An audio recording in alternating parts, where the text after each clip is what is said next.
In the stillness of a spring dawn in the year 1623, a piercing cry tore through the marble walls of Topkapi Palace. It was not the moan of a soldier wounded in battle, nor the desperate plea of a captured enemy. It was the scream of a young girl only 15 years old, Princess Fatma Sultan, daughter of the most powerful ruler on earth. Her cries cut through the corridors like icy blades. Even the eunuchs who guarded the palace doors recoiled in fear, too terrified to intervene in a moment forbidden to all. What happened that night was not a simple misfortune within the family. It was the unveiling of the hidden price every daughter of a sultan was forced to pay, a price carved into both flesh and soul, a truth history tried to silence for 6 centuries. Fatma's screams did not come from wounds of the body. They were the cries of a ritual, an ancient practice that shattered the spirit long before it touched the body. It condemned Ottoman princesses to a life of shadows even before they reached womanhood. For more than 600 years, the Ottoman Empire preserved a matrimonial preparation so sinister, so refined, that not even the fiercest enemies of the throne would have wished it upon their own daughters. This system was carefully erased from the official chronicles, hidden behind gilded walls and ornate tapestries. It resurfaced only recently, thanks to secret documents uncovered in Istanbul's archives in 2019. Across the world, millions of women, peasants, noble ladies, even queens, dreamed of the fate of an Ottoman princess, wrapped in silk, adorned with jewels, served by countless hands. But behind those glowing walls lived not luxury but a nightmare so unbearable that many of these young girls prayed for death rather than face their marriage beds. And now, in this telling, you, like me, will bear witness to a truth locked away for 6 centuries. Prepare yourself, for what you're about to hear is not a fairy tale, but a tale of horror disguised as imperial ceremony. Before we continue, I ask only one thing. If this story has already made your heart tremble, mark your interest with a gesture. Subscribe to the channel, and in the comments, tell us which queen or princess's fate you'd like revealed next. Would you choose Marie Antoinette, Cleopatra, Anne Boleyn? Your voice will guide us to the next secret history tried to bury. Now come with me. Let us uncover why so many Ottoman princesses, born into palaces of gold, longed for the cold embrace of the grave instead of the destiny of their wedding night. The Ottoman Empire, vast as a shoreless ocean, spread its dominion for more than 6 centuries, from 1299 to 1922. Its armies thundered across 3 continents, their power echoing from the walls of Vienna to the burning deserts of Yemen. After the fall of Constantinople in 1453, the city became the beating heart of Ottoman might. Renamed Istanbul, it housed Topkapi Palace, the most dazzling jewel of imperial power. Within those walls, golden chambers and perfumed courtyards shaped the fates not only of kingdoms but of souls. Hidden behind veils and endless corridors, the imperial harem formed a world of its own. At the height of its splendor, it held more than 800 women, a universe wrapped in silk and silence, where every breath was observed and every gesture could mean either rise or ruin. In 1530, when Suleiman the Magnificent granted the title of Haseki Sultan to his wife Hurrem, the harem ceased to be merely a place of pleasure. It became an arena of intrigue, alliances, and silent wars among women. Concubines, mostly Christian slaves captured in Europe or bought from North African markets, entered the harem with dreams of rising. Their days were filled with music, embroidery, poetry, and rituals of obedience. They hoped to win the Sultan's eye, to exchange their chains for power. Ironically, these young women, torn from their homes and sold like wares, often had more freedom than the Sultan's own daughters. Between 1533 and 1656, the era historians call the Sultanate of Women, female influence reached its peak. Women like Kozum Sultan and Turhan Hadisi Sultan ruled from behind the veil, guiding councils, deciding wars, and shaping the empire's destiny with a firm hand. Yet, while concubines rose as hidden empresses, the true princesses, those of royal blood, were trapped in a darker labyrinth. They were pawns in the empire's political chess game, human coins used to seal treaties, pacify rebellions, or secure the loyalty of powerful pashas.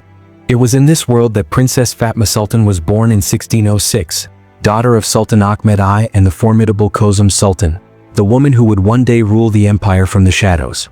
Fatma's childhood was gilded with beauty and learning.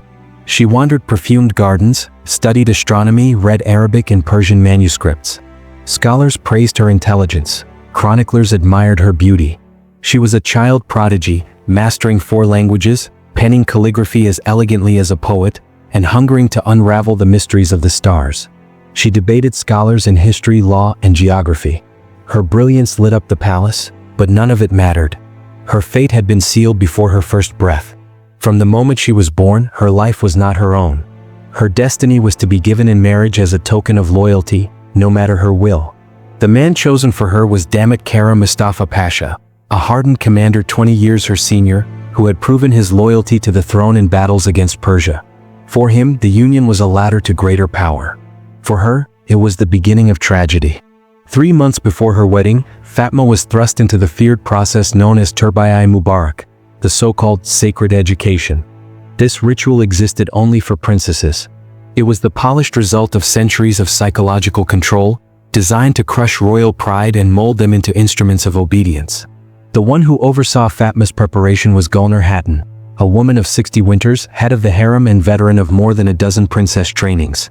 Under her watchful eye, Fatma was led into the Angelino Dais, the bride's chamber. This room, adorned with Persian carpets and ebony panels, was not a sanctuary but a prison. Every detail whispered of duty and submission. From dawn to noon, she was forced into endless rituals of reverence. She had to master 18 different forms of bowing, postures for greeting, for serving, for lying down, for waiting silently for her husband's arrival. Even her walk was no longer her own.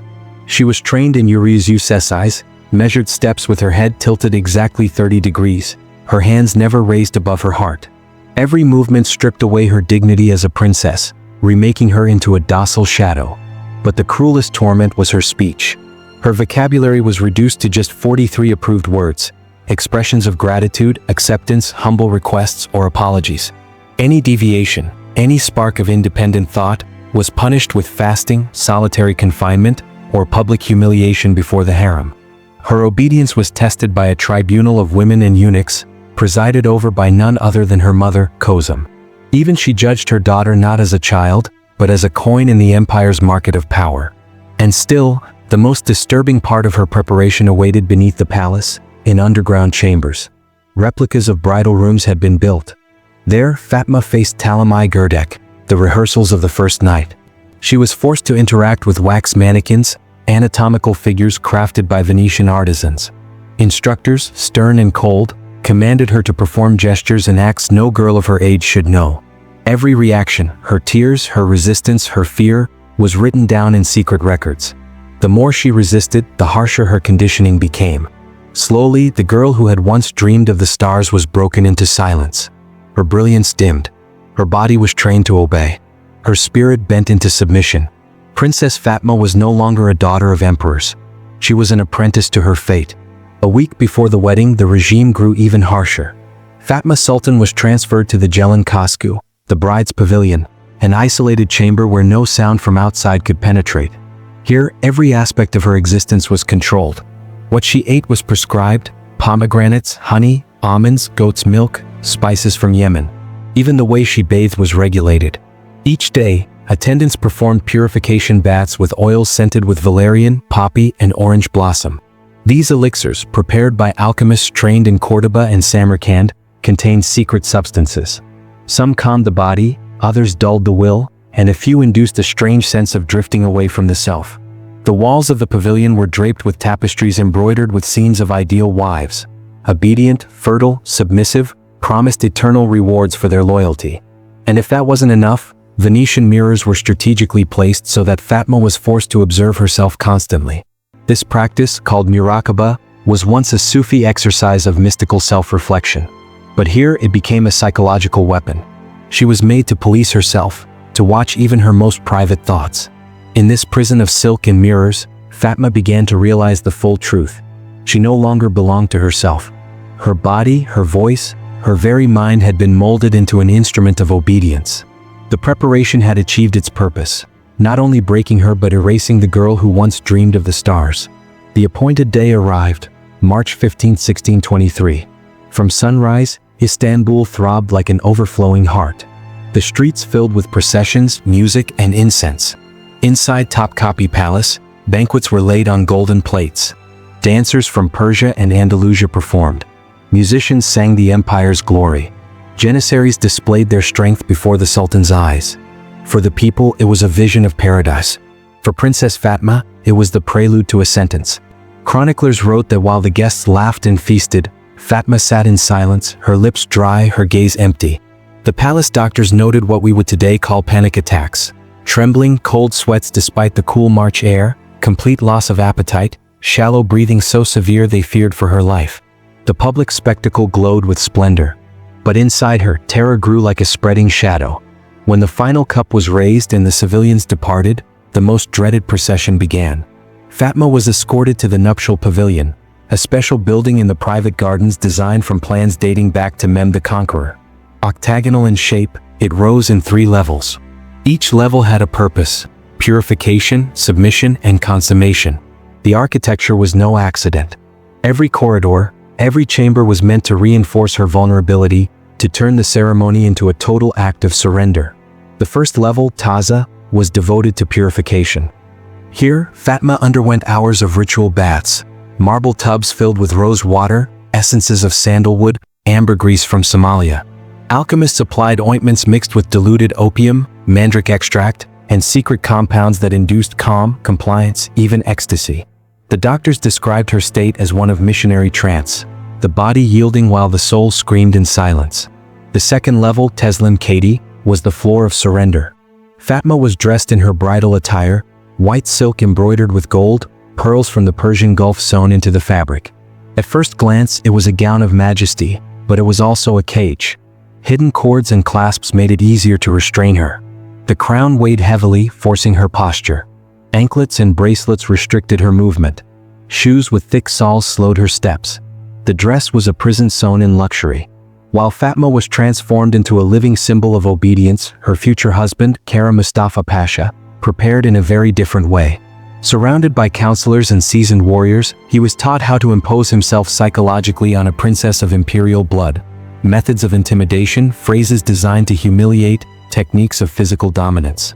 Every detail was planned to ensure there would be no space for doubt, no room for resistance.